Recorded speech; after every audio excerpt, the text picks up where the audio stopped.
Oi, colegas! Antes de começar o vídeo, já sabem, né? Não esquece de dar um joinha, deixa o seu like pra mim. Isso ajuda muito na divulgação aqui do canal, gente. Comentem muito nos vídeos, porque também isso ajuda no engajamento. Comentem que outros casos vocês querem aqui no canal. Compartilhe esse canal com algum amigo ou amiga sua, alguém da família que vocês saibam que curta também esses casos criminais, pra ajudar a crescer nossa família. Gente, eu tô aqui, ó, na batalha, mas estamos tentando, né? A gente não desiste nunca. Se inscreve aqui embaixo se você ainda não é inscrito. Tem vídeos novos toda segunda e quinta às 18 horas. Então se inscreve aqui embaixo para você não perder nada. E aproveita, ativa o sininho que toda vez que enviar vídeo pro YouTube, o YouTube te avisa. Hoje eu vou contar um caso assim que é meio assustador, gente. É um caso que realmente choca as pessoas. Existem muitas teorias e vamos ver o que vocês acham dele. Hoje eu vou contar o caso das gêmeas silenciosas.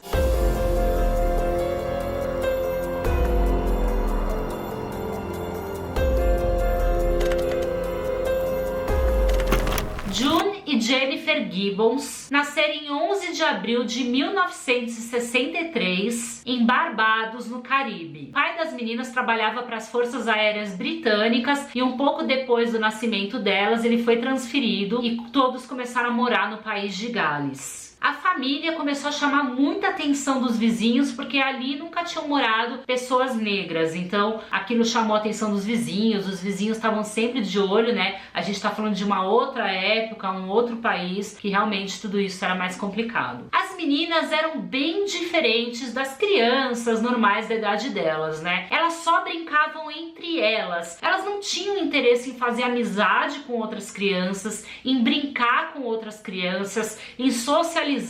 Não, elas tinham uma linguagem assim diferenciada e era só entre elas mesmo. Quando elas tinham 13 anos, elas não falavam, gente. Nessa idade, né, a criança já tá falando, elas não falavam, não completavam palavras, mas aquilo não chamou muita atenção dos pais porque elas pareciam saudáveis e felizes, então eles acharam que tava tudo bem. Aos 5 anos, elas começaram a frequentar as escolas e as professoras, né, falavam que elas tinham um comportamento excêntrico, que elas eram extremamente tímidas e que não socializavam com ninguém, realmente só ficavam entre elas. Elas pareciam se esforçar para serem a mesma pessoa. Gente, parecia que as duas eram uma pessoa só, porque as duas falavam numa linguagem que ninguém entendia, só elas entendiam, e elas faziam gestos iguais, elas tinham comportamentos iguais, movimentos iguais, que ninguém entendia, as pessoas ficavam chocadas com aquilo. Somente a Rose, a irmã das meninas, conseguia entender um pouco, se infiltrar ali no mundinho delas e entender um pouco o comportamento delas. Eu até vou ler para vocês uma frase que a Rose falou sobre as irmãs.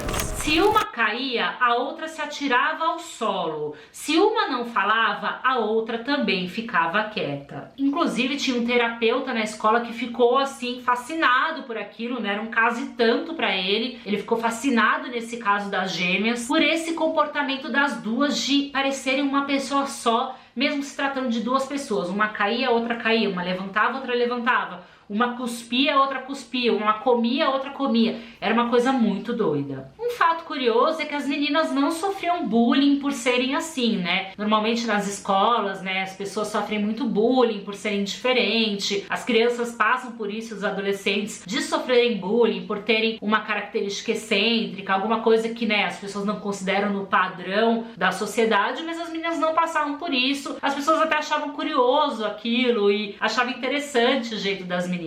Porém, com o passar do tempo, elas foram crescendo e por se tratarem de duas crianças negras e não terem crianças negras na região, somado ao comportamento delas, esses ataques começaram a acontecer por parte de vizinhos, por parte de pessoas que viam as meninas. Várias vezes elas foram encaminhadas para terapia, né, para tentar ajudar elas a socializarem com outras pessoas, mas nada adiantava. Cada vez mais elas ficavam fechadas no mundinho delas. Quando as meninas completaram 14 anos, os pais decidiram levar essas meninas, né, encaminhar elas para um internato, que era muito comum nessa época também, as crianças, os adolescentes estudarem em internatos. Só que elas iam iam ficar separadas pela primeira vez. Só que foi péssimo, gente. Foi a pior coisa que eles fizeram, porque as meninas entraram numa depressão profunda. Elas realmente não conseguiam ficar longe uma da outra. Era algo assim que acabou com elas. Elas pararam de comer, elas não conversavam com ninguém, não socializavam. E o quadro delas realmente ficou bem grave. E aí não teve jeito, a família vendo o estado que elas estavam, né, gente? Imagina, pararam de comer, elas não iam sobreviver. Eles resolveram então colocar as duas juntas de novo e juntaram elas novamente. No Natal de 1979, as meninas ganharam um diário de presente de Natal e elas começaram a escrever as coisas que elas passavam, coisas que aparentemente pareciam inocentes, amores, coisas, né, bobas assim, digamos, coisas da idade mesmo. Porém, lendo aqueles diários, as pessoas começaram a perceber que os personagens ali escritos pelas meninas tinham alguns traços curiosos e tendências criminosas. Por exemplo, a Jennifer escreveu um caso de um médico ali no diário que precisava salvar a vida do filho dele, que passava por alguns problemas cardíacos. Para fazer isso, o doutor matava o cachorro dele para pegar o coração e transplantar no filho dele. Coisa que, gente, é muito estranho. Quem quis escrever isso de matar um animal para salvar o filho? Era muito esquisito. Ela também escrevia que a alma do cachorro, que agora habitava no menino, né, já que o coração foi colocado no menino, queria matar o médico e se vingar do médico. E aí, então, as duas começaram a cometer pequenos delitos.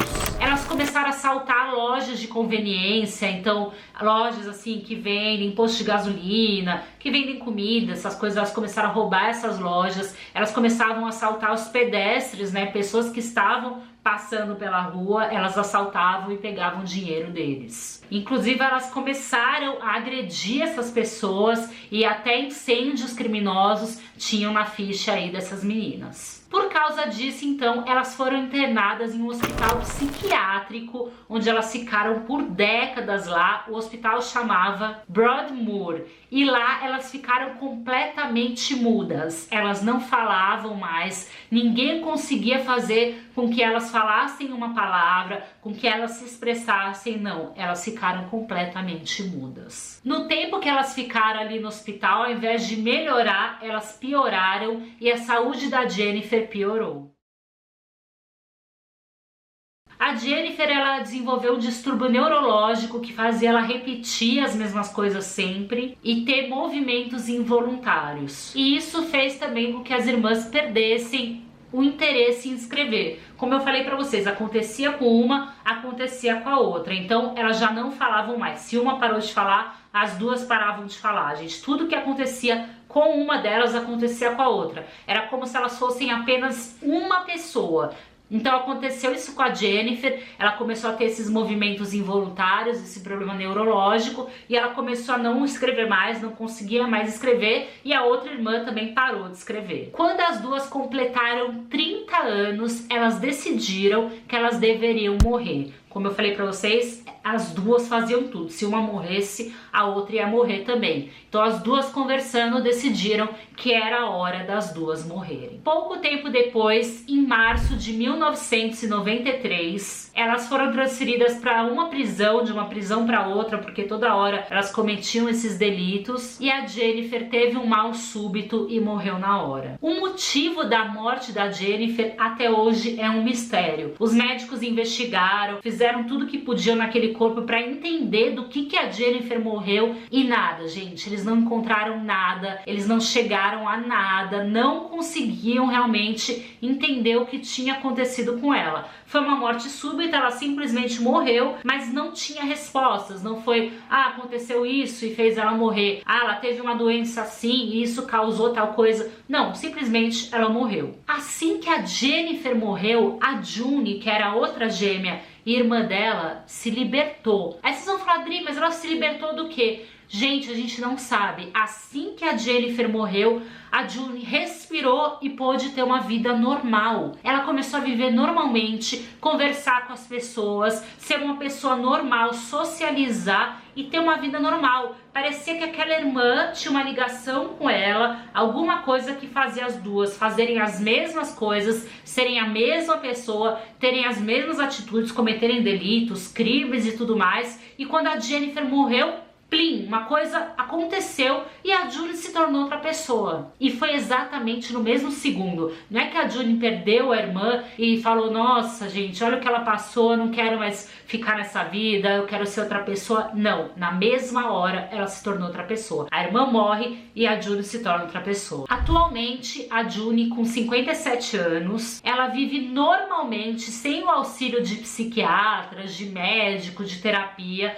Ela tem uma vida normal e ela visita o túmulo da irmã uma vez por semana. A história de June e Jennifer é alvo de estudos e curiosidades até hoje, porque as pessoas não conseguem entender o que aconteceu, o porquê aquelas duas irmãs eram assim, pareciam uma pessoa só, né? Se uma comia, outra comia, se uma não falava, outra não falava, elas agiam exatamente igual, gente. E assim, não era uma coisa que era calculada, entendeu? Ah, por exemplo, uma irmã falava, ó, não vamos falar com ninguém, a outra falava, não vamos falar. Não vamos comer agora, não vamos comer. Não, gente, elas agiam da mesma forma. A hora que uma encostava no cabelo, a outra também encostava no cabelo no mesmo momento. A hora que uma tinha uma atitude, deitava no chão, a outra deitava no mesmo momento. Eram realmente uma pessoa só. Mas quando a Jennifer morre, a June se liberta, ela tem sei lá, gente, uma libertação ali e ela se torna uma pessoa normal. Aquela pessoa que nunca tinha falado, que nunca tinha